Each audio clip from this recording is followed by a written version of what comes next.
It is a dramatic fall from grace from one of the most powerful leaders in New York history. Governor Cuomo came out today and said he will resign. He made the announcement just after noon from his New York City office, and a short while later, he boarded a state helicopter at the East Side heliport with one of his daughters by his side. The historic resignation comes just 1 week after the Attorney General released a report accusing the governor of sexual harassment. He will officially leave office 2 weeks from today, on August 24th. The spotlight will then turn to Lieutenant Governor Kathy Hochul, who will become the first woman to become governor in New York State history. We have team coverage for you tonight from the city to Albany. Our reporters are covering every angle, and we begin with CBS 2 political reporter Marcia Kramer, who's covered all three of the governor's terms. Marcia.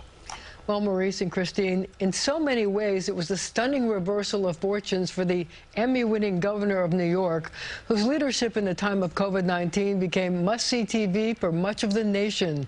He talked about wanting to fight the charge, but in the end, he gave in to the political reality. New York tough means New York loving. And I love New York. And I love you. And I would never want to be unhelpful in any way. And I think that given the circumstances, the best way I can help now is if I step aside. And with those words, Andrew Cuomo resigned, realizing that the ballooning sexual harassment scandal engulfing him would consume government and make it impossible for him to lead the state through one of the toughest times in its history, recovery from the COVID pandemic that is still very much with us. This situation, by its current trajectory, will generate months of political and legal controversy. That is what is going to happen. That is how the political wind is blowing. It will consume government. It will cost taxpayers millions of dollars. It will brutalize people. The scandal would also have brutalized him and his family, with women like Brittany Camiso, who said the governor groped her, filing a criminal complaint, and others like Lindsey Boylan, the governor's first accuser, vowing to seek civil damages. In my mind, I've never crossed the line with anyone. Despite the resignation, he will officially leave office in 14 days. The governor continued to insist he did nothing wrong. This is not to say that there are not 11 women who I truly offended. There are. And for that, I deeply, deeply apologize. He tried to cast his actions as that of an old-time politician caught up in a Me Too generation whose implications he didn't understand. I thought a hug and putting my arm around a staff person while taking a picture was friendly, but she found it to be too forward. I kissed a woman on the cheek at a wedding, and I thought I was being nice, but she felt that it was too aggressive.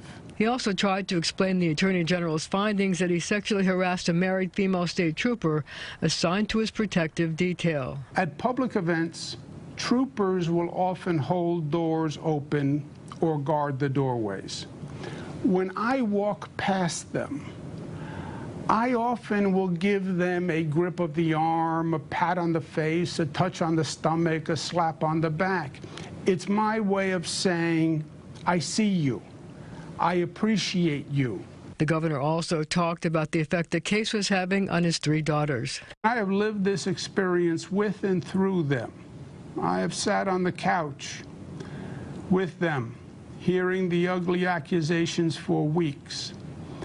I have seen the look in their eyes and the expression on their faces, and it hurt. Well, the Cuomo family may be in for more hurt. Sources tell me the Assembly Judiciary Committee is still planning on holding a meeting on Monday. Some people will still want to go forward with impeachment and trial to prevent Cuomo from ever holding office again. And there are still ongoing federal investigations into nursing home deaths, as well as possible criminal investigations from 4 district attorneys' offices. Maurice and Christine. A lot of people were surprised. I know what I was today, thinking that he would fight this thing on to the end. I guess the end came sooner than a lot of us saw. Well, he'd been implored to resign by a number of people close to him, and maybe the tipping point was also the fact that Melissa DeRosa, one of the people who's closest to him, said that she was going to resign and implored him to do it as well just on Sunday. Do you think, Marcia, that he was setting up for the Assembly to not move forward with those the impeachment process, when he was saying, quote, you know, this will consume government, it will cost millions of dollars for taxpayers, and it will brutalize people? Well, see, there are two schools of thought. I think people that I've spoken to today said that that was the case, and they were concerned that this would consume the state at a time when it shouldn't be doing that. But there are others that want their pound of flesh, so it's unclear what the Assembly will vote to do when it meets next week. What's he do now? Collect his pension? Yeah, still eligible. Right. He's still eligible. He has 14.5 years in public service. He got a salary of $250,000, so he'll get a few shekels before he leaves. We'll see. Marcia Kramer. Right. By the way, primary day is 10 months away for the next governor in New York State. But who's counting? That's right. We'll Thanks. see you again at 6 o'clock. Thanks, Marcia.